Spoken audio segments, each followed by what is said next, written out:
Weber, the Executive Director of Deadwood History Incorporated. It's Wednesday, March 25th, 2020, and we're here today coming to you from the Adams Museum. Did you guys know that the Adams Museum is the oldest history museum in the Black Hills? And we're so happy to say that this year, 2020, marks its 90th anniversary. But with all that being said, we are closed to the public currently due to the coronavirus outbreak. But we want to remain in touch with you guys. We want to remain in contact with you. So what we've decided to do is bring little bits and pieces of all of our museums to you. So today we're here at the Adams Museum, like I said, and we're going to look at the largest artifact on display at the Adams Museum. It's right here behind me. It's this locomotive. And it was been named the J.B. Haggin. And it was built by the Baldwin Locomotives Works out of Pennsylvania. And it was built in 1897 for the Homestake Mining Company. And this locomotive was the first steam-powered wood-burning locomotive in the Black Hills. And it was built for the Homestake Mining Company. And it was hauled here on the Bismarck to Deadwood, and then up to the Homestake Mine in Lee on the wagon trail there. So this big behemoth, which weighs 5 tons and has just a 22-inch wheel gauge on it, was brought by wagon train. Could you imagine what that would be like to have to drive something like this with a team of oxen all the way from Bismarck, North Dakota to the Black Hills, where you're up and down hills and around twists and turns. And by the way, they only go a mile an hour, you guys, so it had to take a long time to get here as well. But luckily, one guy said, hey, I think I can take that job on. Why don't you just bring it? And his name is Louis LaPlante.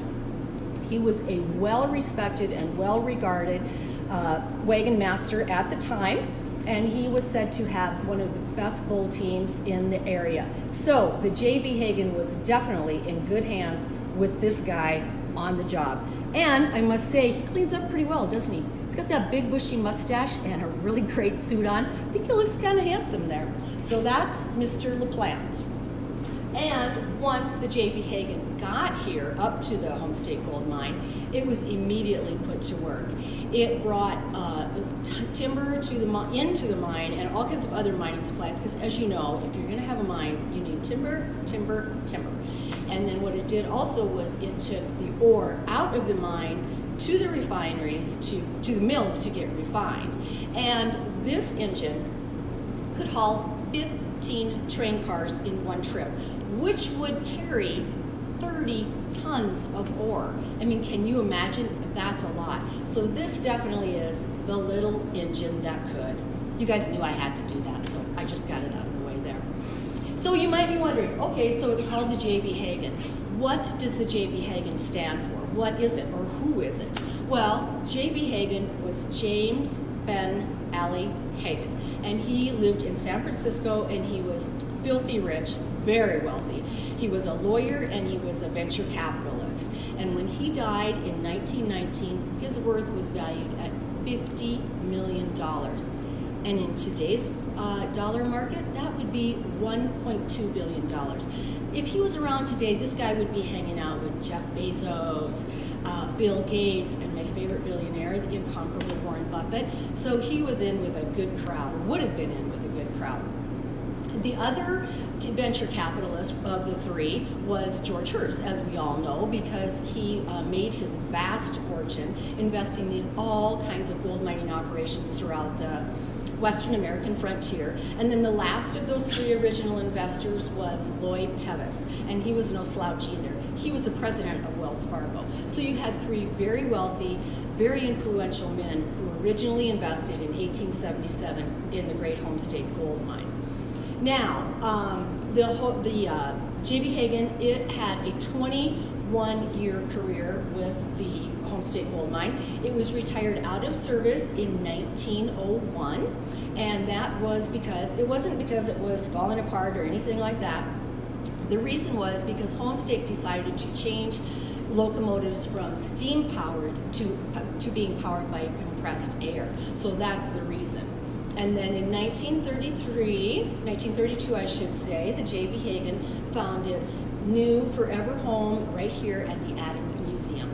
And if you think it was a feat to get this guy from Bismarck up to the Homestake Mine on a freight wagon, well, it was quite a feat also to get it from the Homestake Mine down here to the Adams Museum. So let me tell you how that went down. What happened is we first had to put the locomotive onto a onto a truck up in Deadwood, and then they drove it down up in Lead, and then they drove it down to Deadwood. But it had to stay on the truck for a while because they had to build a special trestle with a rail on it that ran from the street up to the Adams Museum building. Okay, so they got that done. But there's still one more thing, one very important thing. They had to punch a hole in the side of the building, the south side of the Adams Museum. A brand new building, 2 years old. Who wants to do that? Ugh, but they had to. So they did that, and then they were able to take the train off of the truck, put it onto the trestle, onto the tracks, and then it came into the Adams Museum through a hole in the wall under its own steam power. That was its last trip ever, but it was to its forever home, where it sits right here today. And this is where it's been for the last 88 years. And this, my friends, is the story of the biggest artifact on display at the Adams Museum. And we are forever thankful to the Homestake Gold Mining Company for donating it to us. And I want to thank you for joining us for this video today. We will be bringing you more of these as time goes on from all of our properties to show you a little bit of what we have there. The Adams Museum, the Days of 76 Museum, the Homestake Adams Research and Cultural Center, and the Historic Adams House. So again, thank you. Be safe and be well. Don't forget, wash your hands with soap and water for 20 seconds, I should say. Woo, that'd be a long time. Frequently throughout the day, and you guys together will all get through this. Thanks for your support. See you again. Bye.